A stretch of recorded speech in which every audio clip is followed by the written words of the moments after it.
Grace Ding of Empire United and now of Cornell University. You commit to Cornell. What's your level of excitement for heading to Cornell in the fall? I'm so excited. Finally get out of high school, get to go somewhere not in the city.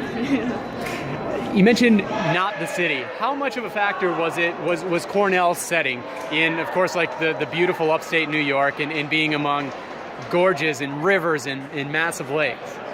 That was a pretty big factor. I'm actually originally from Massachusetts, and then I moved to New Jersey, and I'm from like farm town, Massachusetts. So Western Mass? Not like all the way western, like by Worcester, kind of. So like getting there, and basically just outside Boston, or not outside, but everything outside of Boston. Sometimes people, forget about. Yeah. So it's very similar to where I used to live, and it makes me feel nostalgic. A little familiar. Now, as far as your training, of course, training at Empire under Sean McLean, extremely strong coaching presence there. Also, you have Alex as coming from the Canadian representation. Kelly, who's a senior Canadian national team member. What is that environment, and how does it help your fencing?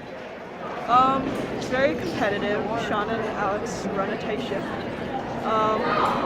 It's like since the club is mostly guys, actually, there's like a lot of like really competitive fencing happening and during practice. Yeah. Not only are there guys, but you have Lauren Scruggs, who's dominant in all levels of fencing. Also, again, Kelly, Ryan being there. How do they help kind of, give you more familiar looks that you then see in these knacks? They're such strong women's foilists that we usually don't find clubs with that many groups of strong Division I foilists, and they both they're so good to train with because then you get a sense of what a tournament might be like before a good one. And you'll be able to continue that great training next year at Cornell. You have also joining you with the 2021 classes, Marissa Vaquera, really strong fencer from just across the river at Fencers Club. And of course, you'll be training under Olympian Nicole Ross. How excited are you to continue your training under an Olympian and someone who's still actively competing on the international circuit? I'm very, very excited. I'm so glad that Nicole Ross is at Cornell now, and her coach is Bucky, of course, the legendary Bucky, and Sean's coach was Bucky too. So I'm excited to see their coaching differences and the styles they might share or not share. Yeah, and of course Bucky Leach being the U.S. national coach, so that's where he oversees Nicole, and she coming from the lineage of Simon Gershon, where we see that in so many successful foilists. How about with head coach Daria Schneider and of course Nicole Ross running that program?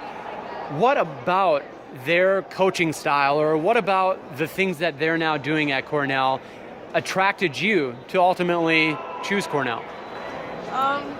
When I visited, Daria was slightly frazzled, but doing such a good job of keeping everything so organized, and she's pushing for more things for the team and pushing to make the men's foil team Div 1, and just that dedication I was really attracted to. And then of course having Nicole Ross as a coach would be rather nice. What aspects of your fencing do you anticipate benefiting most from continuing your training under an Olympian in Nicole Ross? Hopefully I'll get some more strategies and stuff from Nicole Ross, and also maybe because we fence slightly similarly, we both aren't highly aggressive fencers, so hopefully I can learn a few tricks from them. All right, well, congratulations on getting the decision behind you and on advancing your fencing career at Cornell. Thanks, Grace.